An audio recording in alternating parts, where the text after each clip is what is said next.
اسمع ذي. يقول لك جورج قرداحي يسأل بدوي، قال له إذا بتريد فاضل لك سؤال واحد وتحصل على المليون، شنو الحيوان اللي يبدأ بحرف الذال؟ قال له ذبيحة. اسمع ذي، ان شاء الله شباب الكويتيين ما يزعلون علينا. يقول لك شرطي مرور يسأل محشش كويتي مخالف، قال له وين اجازة؟ قال يمكن في لندن بيروت.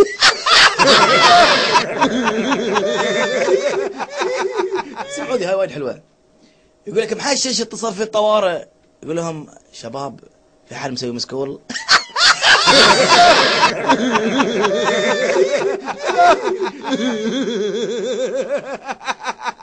سألوا مصري ليش الشعب المصري يحلفون كثير؟ قال لو نبي ذي إشاعة.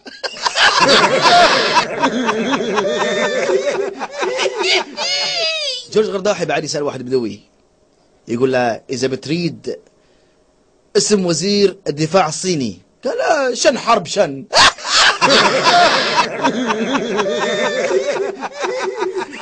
يقول لك موظف أرصاد جوية عنده بنتين، الصغيرة 18 والكبرى 23.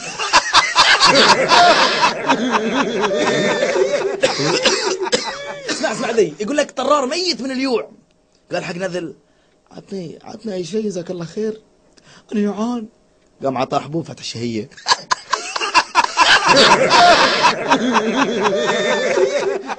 اسمع ذي. يقول لك في واحد قالوا له خلاص بندخلك الجنة، قال اوكي بس عندي شرط، الخميس والجمعة انا في البحرين.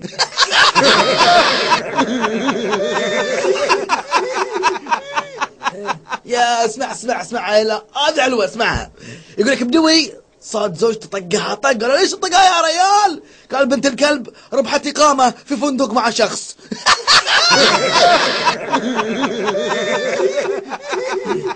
يقول لكم في واحد نذل نجحوا عياله، شرى لهم كورة وقال لهم إذا نجحتوا السنة الجاية نفختها لكم. يقول لك محشش راح حق الدكتور يشتكي حق الدكتور ويقول له دكتور انا كله احلم بقطاوه يلعبون كوره كل يوم. قال له دكتور لا تنام يومين. قال له المحشش شلون يا دكتور ما يقدر لانه باكر بيلعبون النهائي. يقول لك في محشش يقول حق رفيجه كنا عيني حمراء، يقول له شو اسوي لك اذا صارت خضراء امشي. يقول لك واحد طلع فيها مسوي روح دكتور انقطعت نعاله خيطها وبعد اسبوع فك الخياطه.